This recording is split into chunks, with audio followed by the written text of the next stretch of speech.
Midnight Sun by Stephenie Meyer.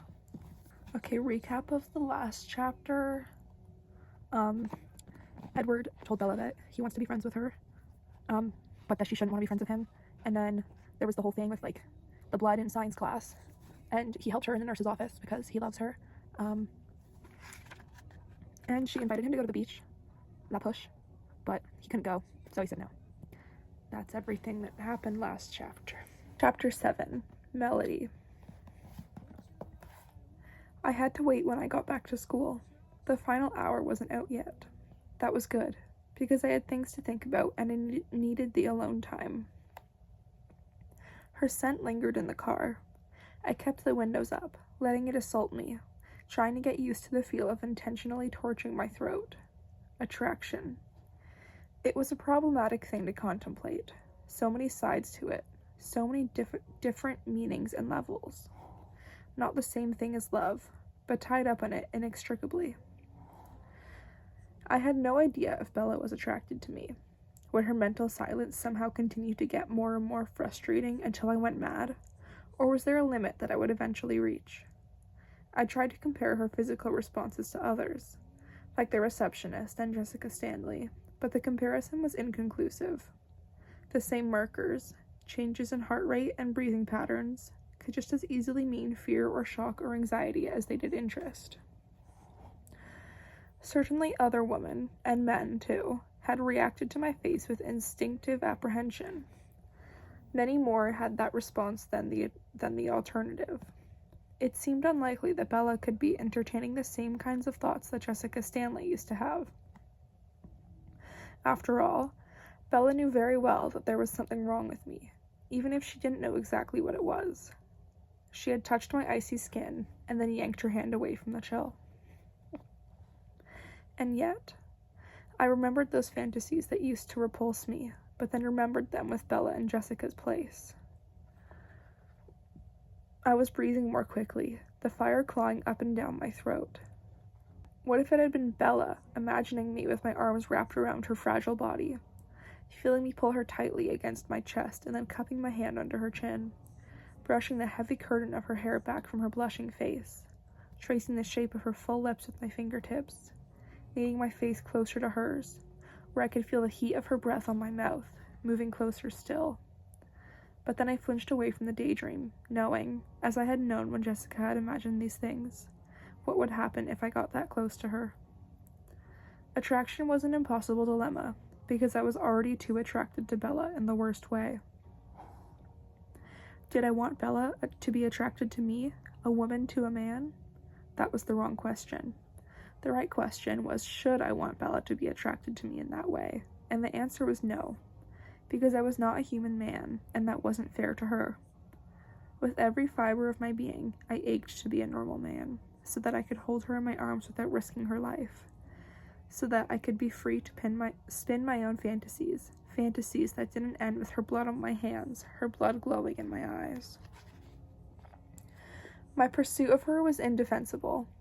What kind of relationship could I offer her when I couldn't risk touching her? I hung my head in my hands. It was all the more confusing because I had never felt so human in my whole life. Not even when I was human, as far as I could recall. In those days, my thoughts had all been turned to a soldier's glory. The Great War had raged through most of my adolescence, and I'd been only 9 months away from my 18th birthday when the influenza had struck. I had just vague impressions of those human years, murky memories that became less real with every passing decade. I remembered my mother most clearly, and felt an ancient ache when I thought of her face. I recalled dimly how much she had hated the future I'd raced eagerly toward, praying every night, when she said grace at dinner, that the horrid war would end. I had no memories of another kind of yearning. Besides my mother's love, there was no other love that had made me wish to stay. This was entirely new to me. I had no parallels to draw, no comparisons to make. The love I felt for Bella had come purely, but now the waters were muddied. I wanted very much to be able to touch her. Did she feel the same way? That didn't matter, I tried to convince myself. I stared at my white hands, hating their hardness, their coldness, their inhuman strength. I jumped when the passenger door opened. Ha, caught you by surprise. That's a first, Emmett thought as he slid into the seat. I'll bet Mrs. Goff thinks you're on drugs. You've been so erratic lately. Where were you today? I was doing good deeds. Huh? I chuckled. Caring for the sick, that kind of thing. That confused him more, but then he inhaled and caught the scent in the car. Oh, the girl again. I scowled. This is getting weird. Tell me about it, I mumbled. He inhaled again. She does have quite a flavor, doesn't she? The snarl broke through my lips before his words had even registered all the way, an automatic response. Easy, kid, I'm just saying. The others arrived then. Rosalie noticed the scent at once and glowered at me, still not over her irritation. I wondered what her real problem was, but all I could hear from her were insults. I didn't like Jasper's reaction either. Like Emmett, he noticed Bella's appeal. Not that the scent had, for either of them, 1,000th portion of the draw it had for me, but it still upset me that her blood was sweet to them. Jasper had poor control. Alice skipped to my side of the car and held her hand out for Bella's truck key. I only saw that I was, she said, as was her habit, obscurely. You'll have to tell me the whys. This doesn't mean... I know. I'll wait. It won't be long. I sighed and gave her the key. I followed her to Bella's house. The rain was pounding down like a million tiny hammers, so loud that Bella's human ears might not hear the thunder of the truck's engine. I watched her window, but she didn't come out to look. Maybe she wasn't there. There were no thoughts to hear. It made me sad that I couldn't hear enough of her thoughts to even check on her, to make sure she was happy or safe, at the very least. Alice climbed back into the back and we sped home. The roads were empty, and so it only took a few minutes. We trooped into the house and then went to our various pastimes. Emmett and Jasper were in the middle of an elaborate game of chess, utilizing 8 joined boards spread out along the glass back wall, and their own complicated set of rules. They wouldn't let me play. Only Alice would play games with me anymore. Alice went to her computer just around the corner from them, and I could hear her monitors sing to life. She was working on a fashion design project for Rosalie's wardrobe, but Rosalie did not join her today, to stand behind her in direct cut and color as Alice's hand traced over the touch-sensitive screens. Instead, today Rosalie sprawled sullenly on the sofa and started flipping through 20 channels a second on the flat screen, never pausing. I could hear her trying to decide whether or not to go to the garage and tune her BMW again. Esme was upstairs, humming over a set of blueprints. She was always designing something new. Perhaps she would build this one for our next home, or the one after that. Alice leaned her head around the wall for a moment and started mouthing Emmett's next moves. Emmett sat on the floor with his back to her, to Jasper, who kept his expression very smooth as he cut off Emmett's favorite knight. And for the first time in so long that I felt ashamed, I went to sit at the exquisite grand piano stationed just off the entryway. I ran my hands gently up the scales, testing the pitch. The tuning was still perfect. Upstairs, Esme's pencil paused and she cocked her head to the side. I began the first line of the tune that had suggested itself to me in the car today, pleased that it sounded even better than I'd imagined. Edward is playing again, Esme thought joyously, a smile breaking across her face. She got up from her drafting desk and flitted silently to the head of the stairs. I added a harmonizing line, letting the central melody weave through it. Esme sighed with contentment, sat down at the top step, and leaned her head against a baluster. A new song. It's been so long. What a lovely tune. I let the melody lead in a new direction, following it with the bass line. Edward is composing again, Rosalie thought, and her teeth clenched together in fierce resentment. In that moment, she slipped, and I could read all her underlying outrage. I saw why she was in such poor temper with me, why killing Isabella Swan had not bothered her conscience at all. With Rosalie, it was always about vanity. The music came to an abrupt halt, and I laughed before I could help myself. A sharp bark of amusement that broke off as quickly as I threw my hand over my mouth. Rosalie turned to glare at me, her eyes sparkling with mortified fury. Emmett and Jasper turned to stare too, and I heard Esme's confusion. She was downstairs in a flash, pausing to glance between Rosalie and me. "Don't stop, Edward," Esme encouraged after a strained moment. I started playing again, turning my back on Rosalie while trying very hard to control the grin stretching across my face. She got to her feet and stalked out of the room, more angry than embarrassed, but certainly quite embarrassed. "If you say one word, I will put you down like a dog." I smothered another laugh. "What's wrong, Rose?" Emmett called after her. Rosalie didn't turn. Back ramrod straight, she continued to the garage and then squirmed under her car as if she could bury herself there. "What's that about?" Emmett asked me. "I don't have the faintest idea," I lied. Emmett grumbled, frustrated. "Keep playing," Esme urged. My fingers had paused again. I did as she asked, and she came to stand behind me, putting her hands on my shoulders. The song was compelling, but incomplete. I toyed with the bridge, but it didn't seem right somehow. "It's charming. Does it have a name?" Esme asked. "Not yet." "Is there a story to it?" she asked, a smile in her voice. This gave her a very great pleasure, and I felt guilty for having neglected my music for so long. It had been selfish. "It's a lullaby, I suppose." I got the bridge right then. It led easily to the next movement, taking on a life of its own. "A lullaby," she repeated to herself. There was a story to this melody, and once I saw that, the pieces fell into place effortlessly. The story was a sleeping girl in a narrow bed, dark hair thick and wild and twisted like seaweed across the pillow. Alice left Jasper to his own skill and came to sit next to me on the bench. In her trilling wind chime voice, she sketched out a wordless descent 2 octaves above the melody. "I like it," I murmured. "But how about this?" I added her line to the harmony, my hands flying across the keys to work all the pieces together, modifying it a bit, taking it in a new direction. She caught the mood and sang along. "Yes, perfect," I said. Esme squeezed my shoulder. But I could see the conclusion now, with Alice's voice rising above the tune and taking it to another place.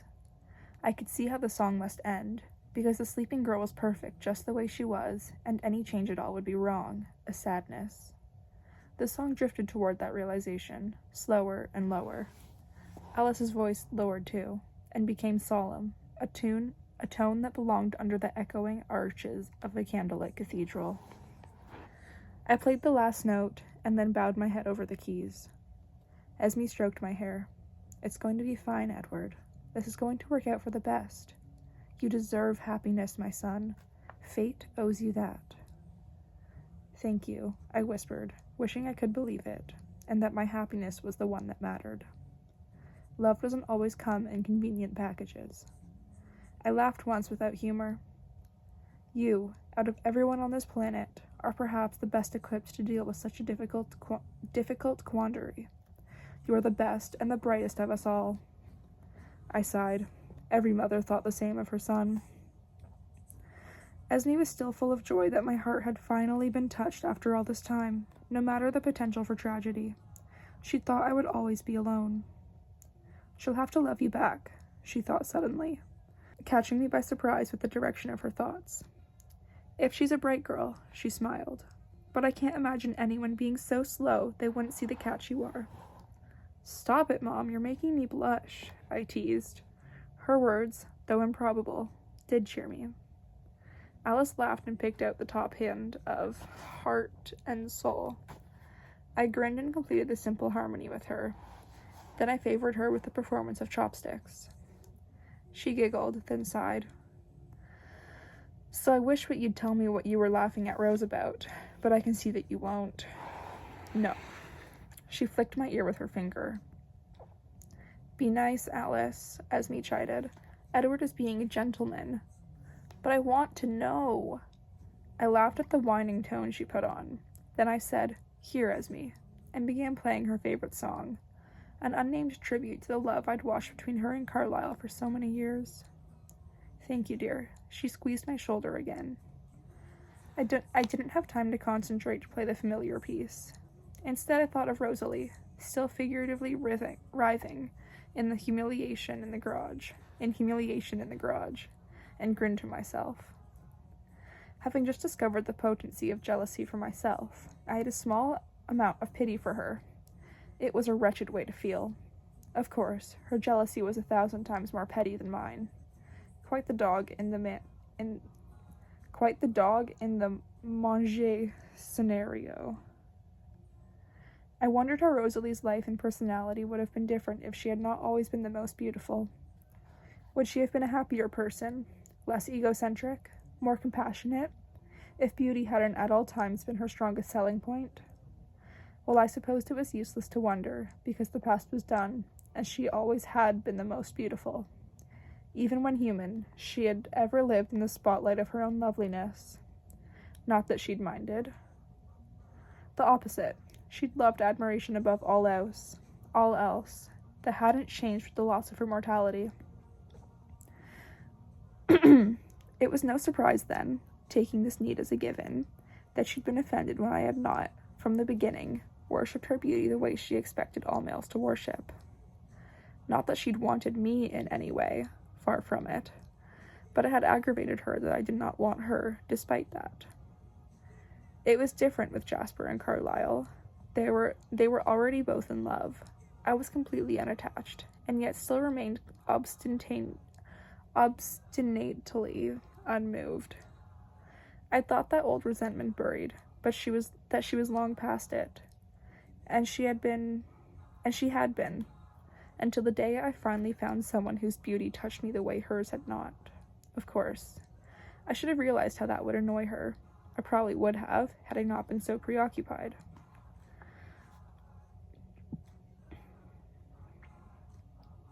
Rosalie had relied on the belief that if I did not find her beauty worth worshipping, then certainly there was no beauty on earth that would reach me. She'd been furious since the moment I'd saved Bella's life, guessing, with her shrewd and competitive intuition, the interest that I was all but unconscious of myself. Rosalie was mortally offended that I found some insignificant human girl more appealing than her. I suppressed the urge to laugh again. It bothered me some, though, the way she saw Bella. Rosalie actually thought the girl plain. How could she believe that? It seemed incomprehensible to me. A product of the jealousy, no doubt. "Oh," Alice said abruptly. "Jasper, guess what?" I saw what she'd just seen, and my hands froze on the keys. "What, Alice?" Jasper asked. "Peter and Charlotte are coming to visit next week. They're going to be in the neighborhood. Isn't that nice?" "What's wrong, Edward?" Esme asked, feeling the tension in my shoulders. "Peter and Charlotte are coming to Forks?" I hissed at Alice. She rolled her eyes at me. "Calm down, Edward. It's not their first visit." My teeth clenched. It was their first visit since Bella had arrived, and her sweet blood didn't appeal just to me. Alice frowned at my expression. "They never hunt here. You know that."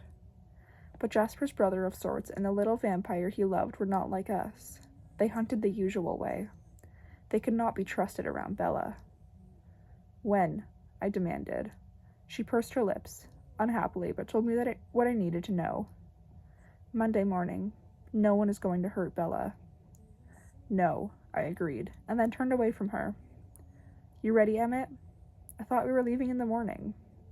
"We're coming back by midnight Sunday. I guess it's up to you when you want to leave." "Okay, fine. Let me say goodbye to Rose first." "Sure." With the mood Rosalie was in, it would be a short goodbye. "You really have lost it, Edward," he thought as he headed toward the back door. "I suppose I have." "Play the new song for me, one more time," Esme asked. "If you'd like that," I agreed, though I was a little hesitant to follow the tune to its unavoidable end, the end that had set me aching in unfamiliar ways. I thought for a moment, and then pulled the bottle cap from my pocket and set it on the empty music rack. That helped a bit, my little memento of her yes.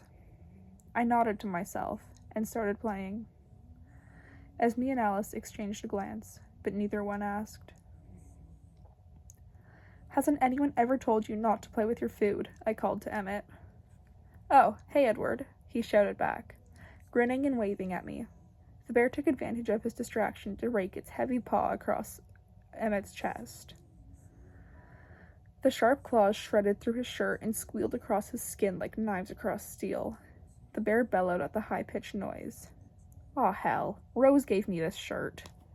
Emmett roared back at the enraged animal. I sighed and sat down on a convenient boulder. This might take a while. But Emmett was almost done. He let the bear try to take his head off with another swipe of the paw, laughing as the blow bounced off and sent the beast staggering back. The bear roared, and Emmett roared again through his laughter. Then he launched himself at the animal, which stood a head taller than him on its hind legs, and their bodies fell to the ground, tangled up together, taking a mature spruce tree down with them. The bear's growls cut off with a gurgle. A few minutes later, Emmett jogged over to where I was waiting for him. His shirt was destroyed, torn and bloodied, sticky with sap and covered in fur. His dark, curly hair wasn't in much better shape.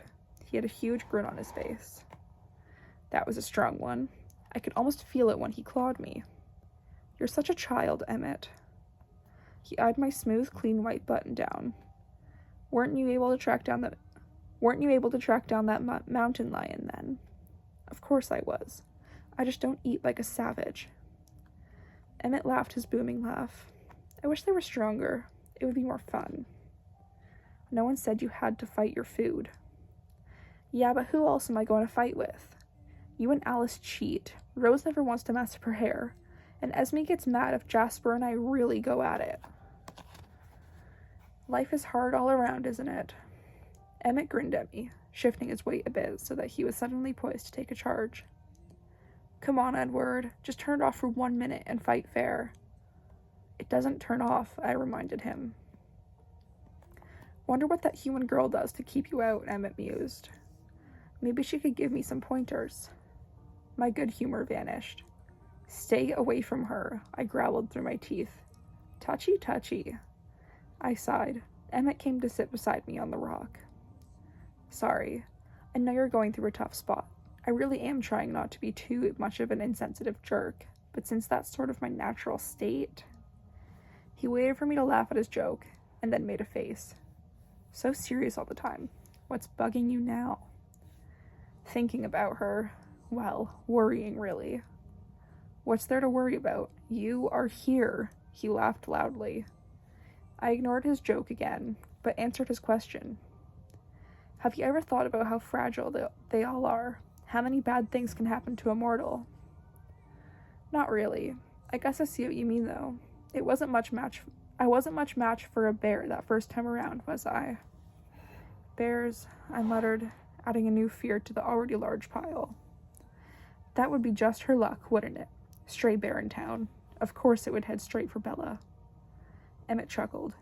"You sound like a crazy person. You can hear that, right? Just imagine for 1 minute that Rosalie was human, Emmett, and she could run into a bear, or get hit by a car, or lightning, or fall downstairs, or get sick, get a disease." The words burst from me stormily. It was a relief to let them out. They'd been festering inside me all weekend. Fires and earthquakes and tornadoes? Ugh! When's the last time you watched the news? Have you seen the kinds of things that happen to them? Burglaries and homicides. My teeth clenched together, and I was abruptly so infuriated by the idea of another human hurting her that I couldn't breathe. Whoa, hold up there, kid. She lives in Forks, remember? So she gets rained on." He shrugged.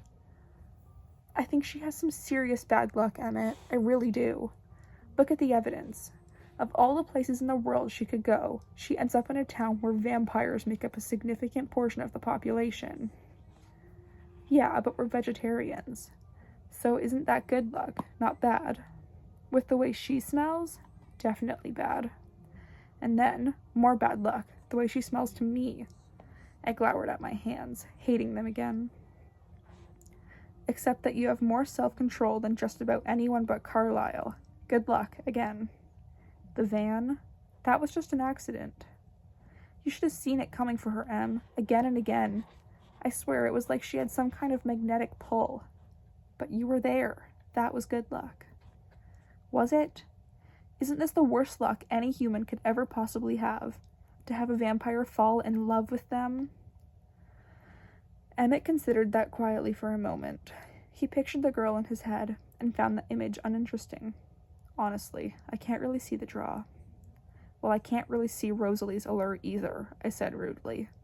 Honestly, she seems more like work than any pretty face is worth. Emmett chuckled. I don't suppose you'd tell me. I don't know what her problem is, Emmett, I lied with a sudden wide grin. I saw his intent in time to brace myself. He tried to shove me off the rock, but there was a loud cracking sound as a fissure opened up in the stone between us. Cheater, he muttered. I waited for him to try another time, but his thoughts took a different direction. He was picturing Bella's face again, but imagining it whiter, imagining her eyes bright red. No, I said, my voice strangled. It solves your worries about mortality, doesn't it? And then you wouldn't want to kill her either. Isn't that the best way? For me? Or for her? For you, he answered easily. His tone added the, of course. I laughed humorously. Wrong answer. I didn't mind so much, he reminded me. Rosalie did. He sighed. We both knew that Rosalie would do anything, give up anything, if it meant she could be human again. Anything. Even Emmett. Yeah, Rose did. He acquiesced quietly. I shouldn't. I'm not going to ruin Bella's life. Wouldn't you feel the same if it were Rosalie? Emmett thought about that for a moment. You really love her? I can't describe it, Em. All of a sudden, this girl's the whole world to me. I don't see the point in the rest of the world without her anymore. But you won't change her. She won't last forever, Edward. I know that, I groaned. And as you've pointed out, she's sort of breakable. Trust me, I know that too. Emmett was not a tactful person, and delicate discussions were not his forte. He struggled now, wanting very much not to be offensive. Can you even touch her? I mean, if you love her, wouldn't you want to, well, touch her? Emmett and Rosalie shared an intensely physical love. He had a hard time understanding how one could love without that aspect. I sighed. I can't even think of that, Emmett. Wow. So what are your options then? I don't know, I whispered. I'm trying to figure out a way to leave her. I just can't fathom how to make myself stay away. With a deep sense of gratification, I suddenly realized that it was right for me to stay, at least for now, with Peter and Charlotte on their way. She was safer with me here, temporarily, than she would be if I were gone. For the moment, I could be her unlikely protector. The thought made me anxious. I itched to be back so that I could fill that role for as long as possible. Emmett noticed the change in my expression. What are you thinking about? Right now, I admitted a bit sheepishly. I'm dying to run back to Forks and check on her. I don't know if I'll make it to Sunday night. You are not going home early. Let Rosalie cool down for a little bit. Please, for my sake. I'll try to stay, I said doubtfully. Emmett tapped the phone in my pocket. Alice would call if there were any basis for your panic attack. She's as weird about this girl as you are. I couldn't argue with that.